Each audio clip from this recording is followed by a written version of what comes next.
Hey there, good evening. Welcome to Prog Monster. My name is Murph. I am the host of this show, a show dedicated to progressive rock, hard rock, heavy metal, and other forms of rock music.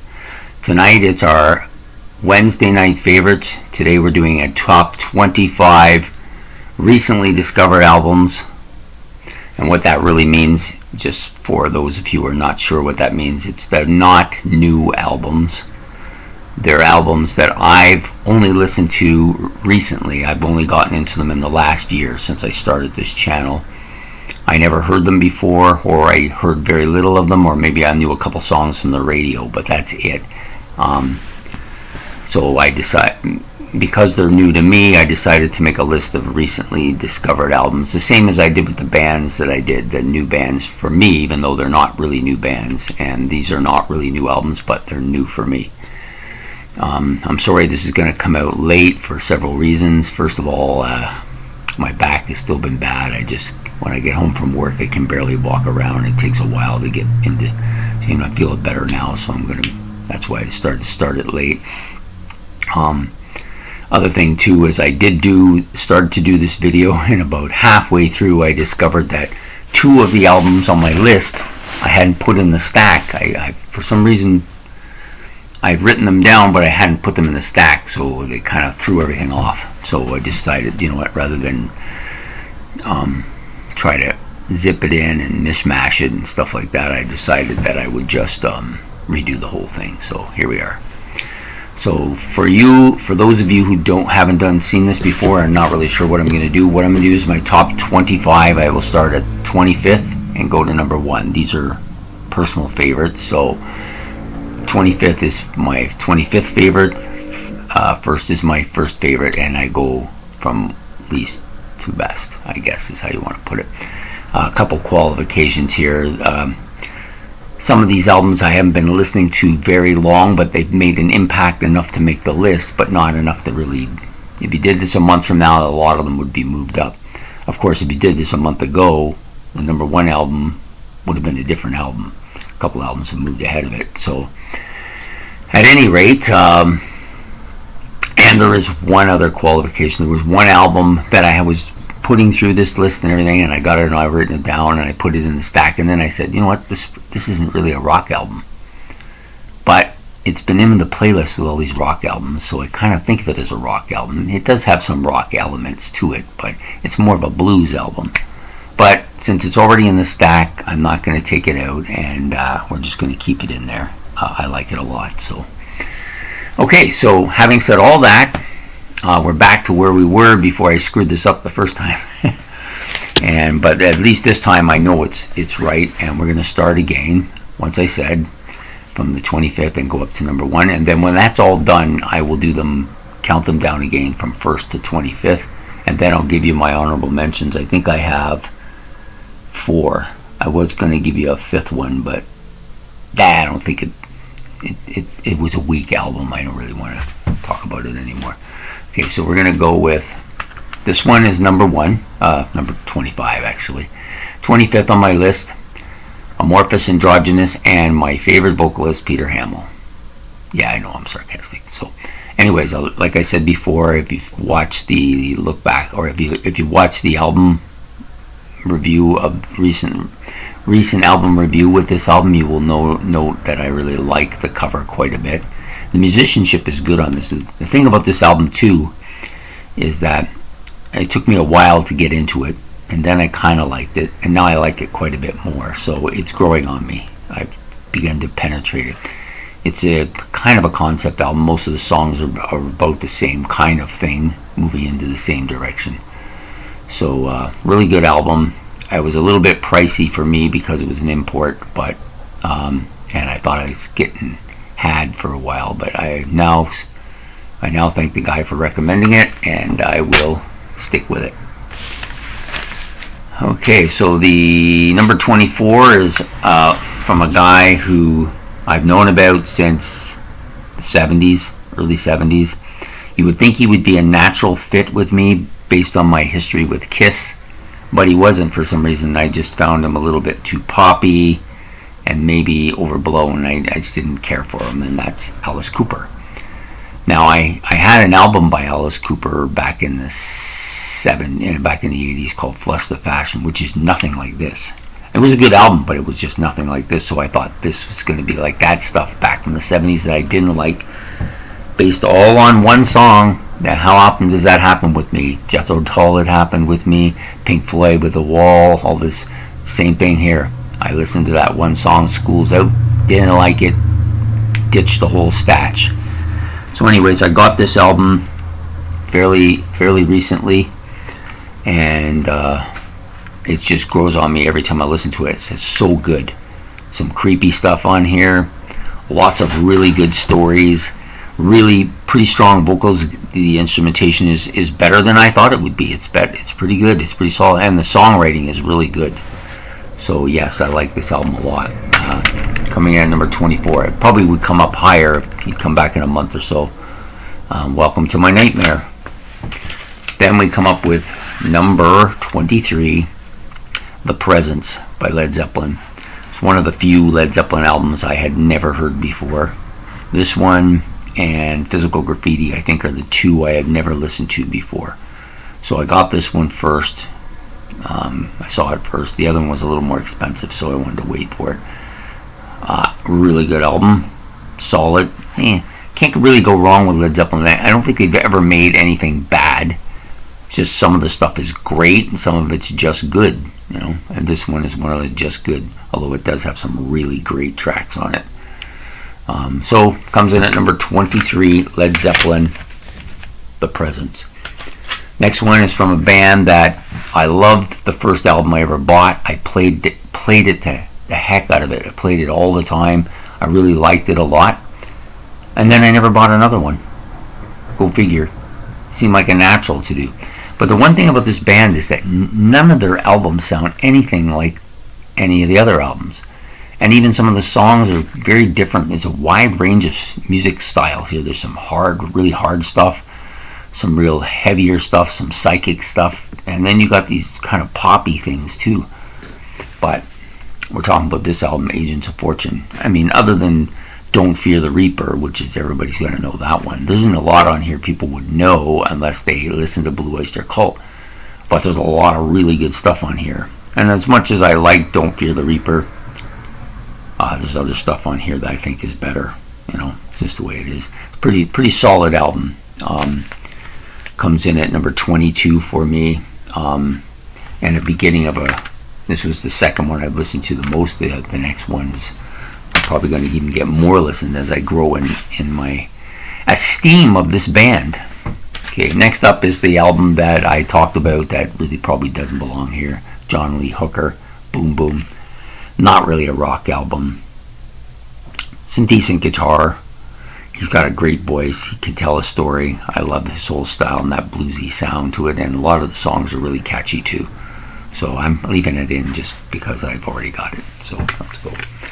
So that is number 21, I believe. I'm going to start having to check the paper with my glasses because I don't really want to do this a third time. I wrote it on paper, but I brought my stocks with me, as they say. Where is it here? Oh, there it is. Yep, he's number 21. So number 20 up is from a band that I've grown to like a lot.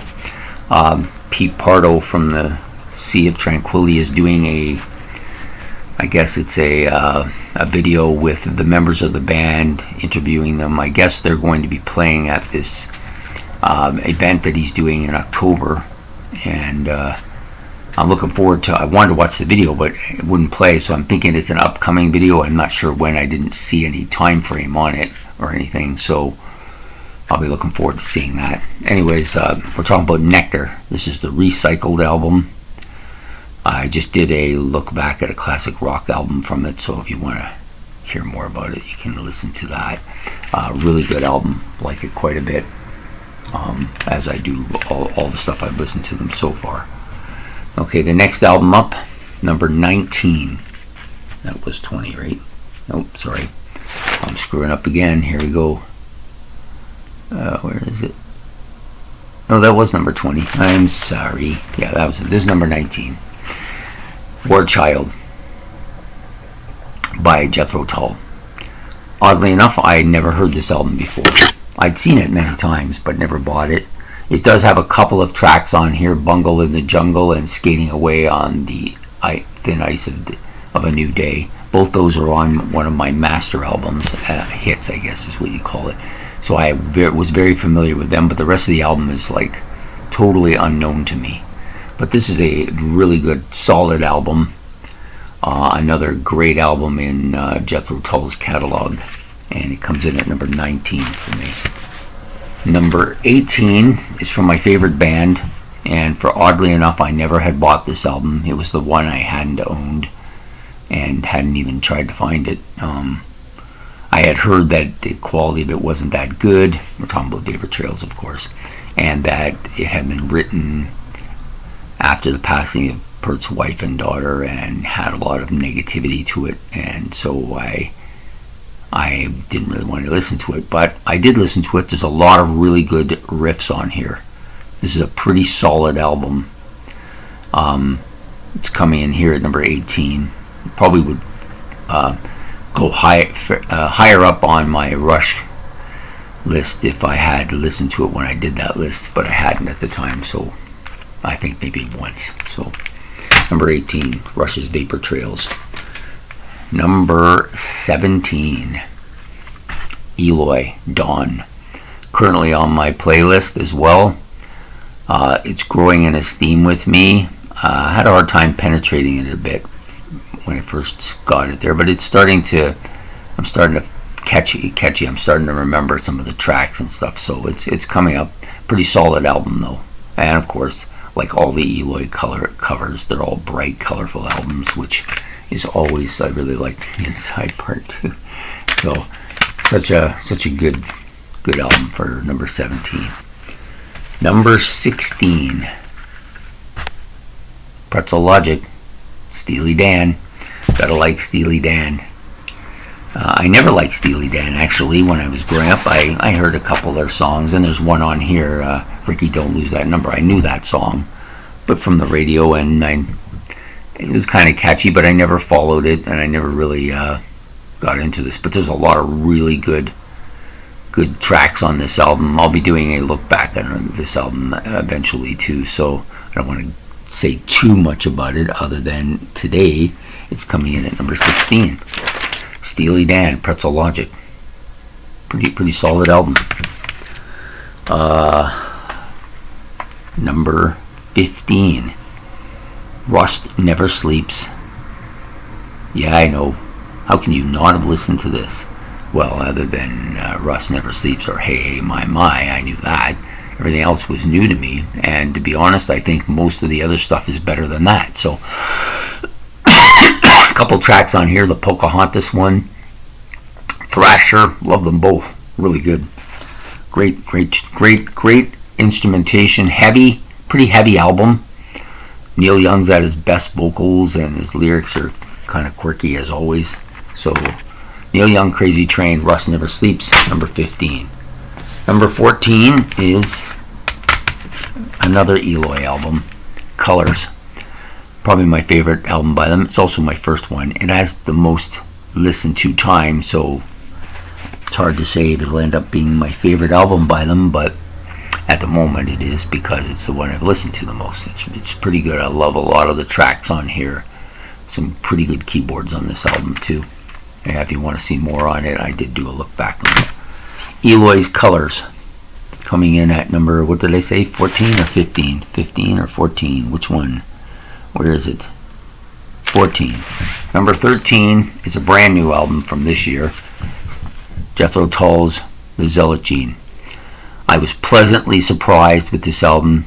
I do have a video on it. It's in my top 3 videos viewed. I don't really like the cover. I'm not really sure what he's trying to get at here, but but anyways, the album itself is really good. It sounds really Jethro Tullish, and they redid the music and the style of the music so well that his voice, he can sing this.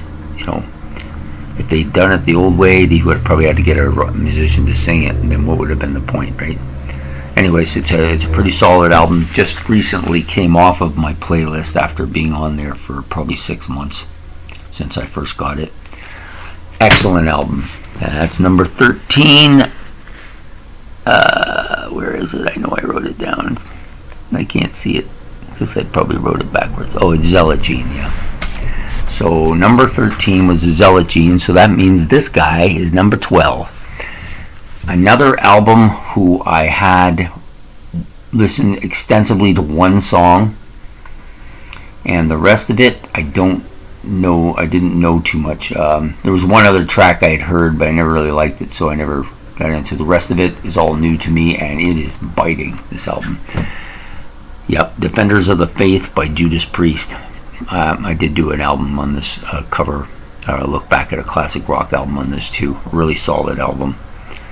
As it stands, it's probably my number 2 Judas Priest right now, but there's more Priest to be coming this year, I'm sure. Next up, after Judas Priest, we come to the only album by this band that I had never owned and had never listened to, and yet I knew many of the tracks on here. Talk about this one. I probably shouldn't include this album in here, but because I never owned it before and there was enough tracks on here that I hadn't heard. But you know, there's Long Way to the Top, If You Want to Rock and Roll, The Jack, TNT, and She's Got Balls. I'd heard all them before. But the tracks that I like the best, High Voltage, Live Wire, and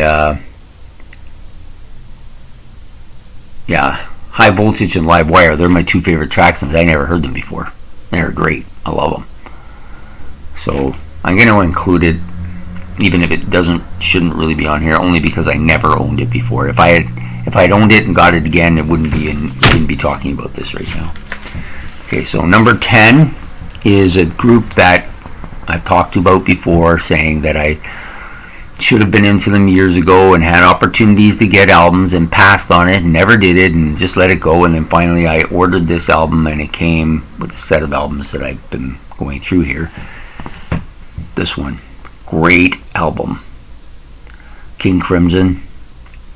Love all the tracks on here, especially the 3 middle ones, which ironically some people don't like, but I love those tracks a lot. It's fantastic. Just a fantastic album, coming at number 10. The Court of the Crimson King by King Crimson. Number 9. Album is continuing to rise at meteoric. I'm just trying to see where I put it. Oh, there it is. Meteoric shower. Like, it's like flying up there. It was doing okay at first, but then now it's just taken off. And I find myself singing half of the songs on this all the time. Blue Oyster Cult's Secret Treaties. This is a great album. I'm making a career of evil. What a dominating song. Dominant Submission. Yeah, some really good stuff on here. And then it has Mommy, the track on the bonus track on here, which is hilarious. Great album. I love the cover. That's a Messerschmitt 262, I believe. Is it 262? I think it's Messerschmitt. It's either 269 or 262. I can't remember which one. Anyways, it's the first jet airplane by the Nazis. Go figure, right? Anyways, great album. Number 9. Come back next month. It'll be in the top 5 for sure. There's no doubt about it in my mind. It's moving up like a rocket. Next up is from Pink Floyd, a band that continues to grow in esteem for me. Will definitely probably make me have to change my top 8 eventually. It's going to get there. Atom Heart Mother did a video on this recently too. Really good album. Still on number 1 on my charts now. It's been on my playlist the longest at this point in time, and just such a good album. It's got some really mellow parts, and the Atom Heart Mother, the track on the first side, is really starting to grow on me quite a bit too. It's keeping the album on the thing. I don't want to put it away. I just keep wanting to listen to it. So that's number 8. Number 7 just recently came off of my playlist. Dehumanizer, Black Sabbath. I did a look back at a classic rock album on it, if you want to see that. Great album. I don't think I like, well, I know I don't like it as much as Heaven and Hell. That's my favorite of his albums by Black Sabbath, period. This album, maybe given a few years, it might get ahead of, oh Christ, now I'm drawing a blank here. The Mob Rules, the other Dio album by them. It could pass them. It's pretty solid, but I don't know. I have to give it a little time still. So now we're down to, there's 6 left. This will be number 6. Men at Work. If you'd asked me if you said to me, oh, you're going to do a top 25 albums, recently discovered albums from your first year, once you've on this year, and Men at Work is going to be right up there, I would have said, what? Are you out of your mind? There's no way. Because I knew some of the radio tracks, you know, the Who Can It Be Now and Land Down Under. I knew both of them. And I think I may have heard Be Good Johnny somewhere. But once I started listening to this, I realized there is a lot of really solid stuff on this album. Like, in fact, even some of the Down by the Sea, that's just, to me, like, that's one of the best tracks on here. This album's just laced from top to bottom. There are no bad tracks here. This is a solid album. Destined probably to be a master album from a group I never thought anything of. Wow, go figure, eh? Men at Work, deserving of where they are. Could be higher even, you don't know. A band I'd long known about, had an album of theirs, listened to it quite a bit. Yeah, I thought, that's pretty good, it's pretty solid, it's okay. They're not that great, but I don't mind them. But this album changed my ways about this band, Deep Purple and Rock. This is a legendary album. There's no two ways about it. This has got to be one of the most influential rock albums of its time period. Such a great album. Every song on it is good. My favorite, of course, is Bloodsucker, and well, Child in Time, and then Bloodsucker. I love both of those. This album just grows on me more I listen to it. Anyways, it's number 5 today. Fantastic album, Deep Purple and Rock. Next up, an album that I love. The sounds are different than most albums. I originally thought of it more as a hard rock album, but definitely I don't think qualifies for that, although it does have some hard elements to it. I love the acoustic bits on it. The sound of the album is fantastic, and the vocalist is off the charts. Edge of Twilight, Tea Party. I know some people out there don't really like them much, but I like that Indian sound to this album, and it's just like one track after another. The only track that I have a little bit of an issue with is the very last one, when it has that dead silence for 5 minutes. I don't really get that. But anyways, coming in at number 4. If not for that, it might even have gone higher. The next 3 are so good that it was like painstakingly hard to decide on which one of these should be number 1. If you come to me 2 weeks ago, number 3 would have been number 1. There would have been no question. But these other 2 albums just continue to soar for me.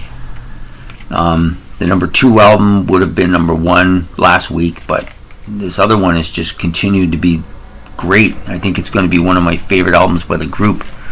So anyways, we're going to do them in the order that I got them. Number 3 is Nectar's Tab in the Ocean. I thought this was definitely going to be number 1 when I made a decision to do this, but I had to give it to these other 2. They're better.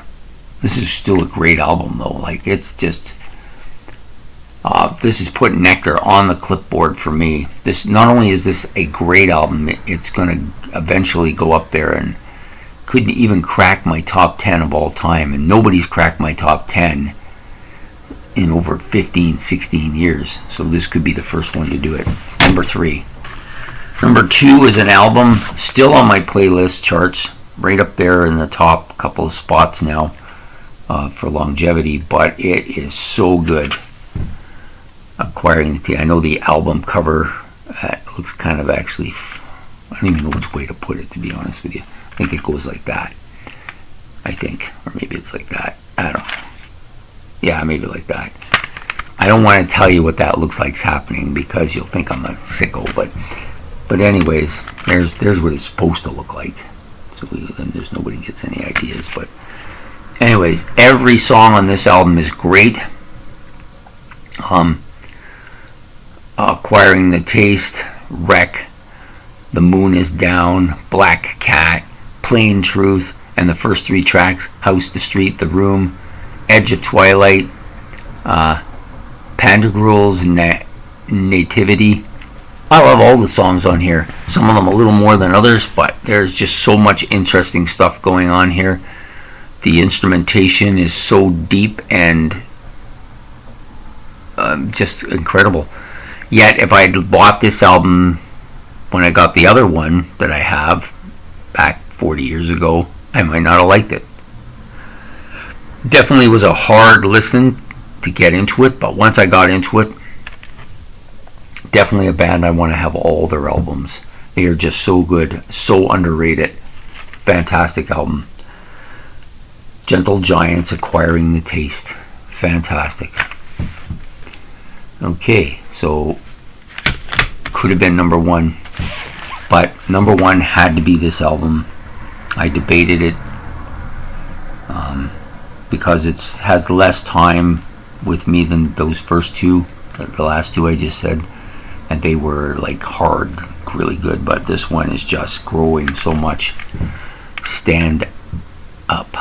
Every track on this I love. The last 4 tracks, Fat Man, We Used to Know, Reasons for Waiting, For 1,000 Mothers. Wow, I love every one of those songs, man. Find myself singing them all the time. The first 6 tracks are really good as well.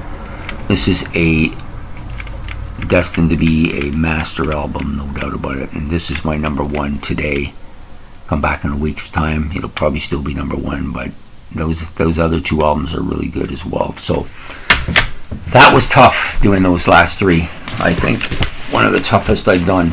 So we're going to do the quick rehashing. Number 1, Jethro Tull, Stand Up. Number 2, Acquiring the Taste from Gentle Giant. Number 3, Nectar's Tab in the Ocean. Number 4, The Tea Party's Edge of Twilight. Number 5, Deep Purple in Rock. Number 6, Men at Work, Business as Usual.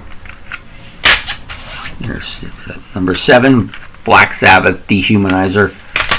Number 8, Atom Heart Mother, Pink Floyd.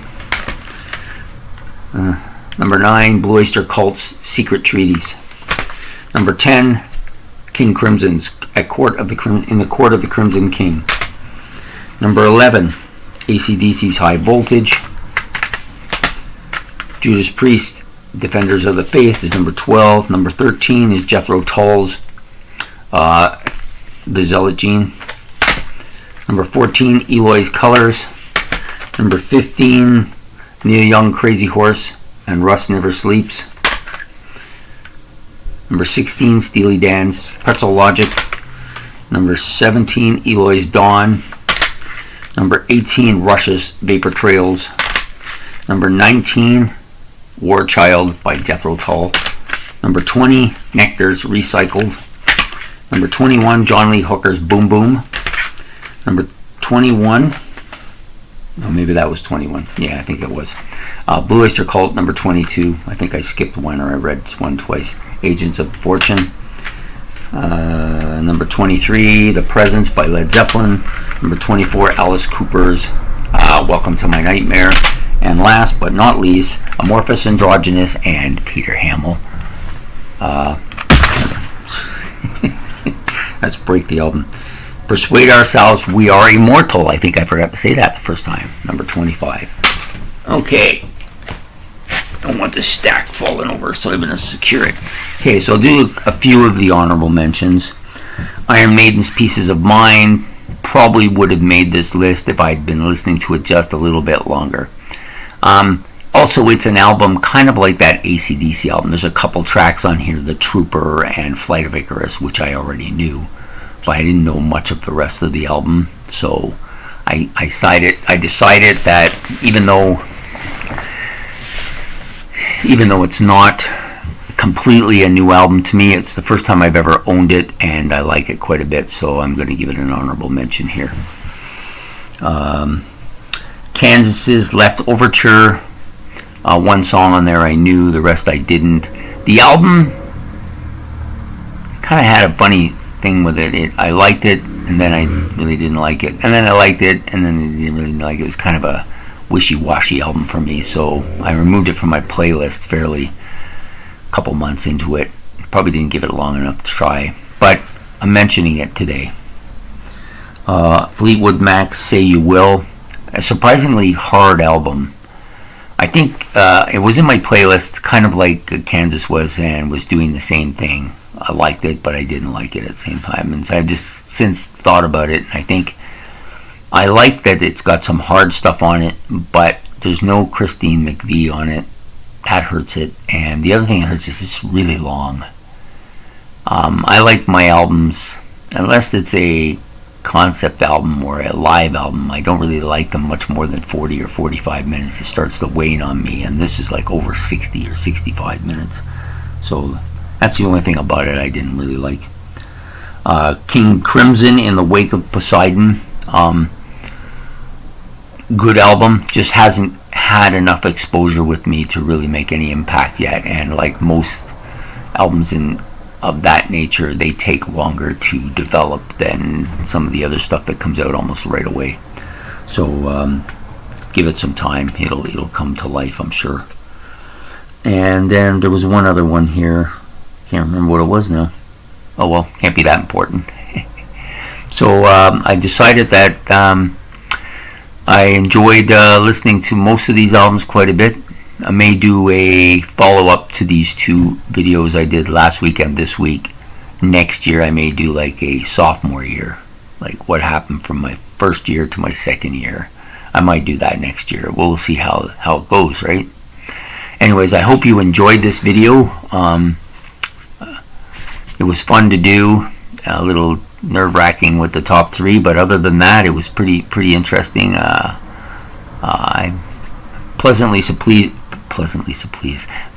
happy with the albums that I've listened to over the last year. I've really kept I think the bar fairly high, and it was enjoyable. When Rush is coming in at 18th with an album you've never heard before, it's a pretty good list of things.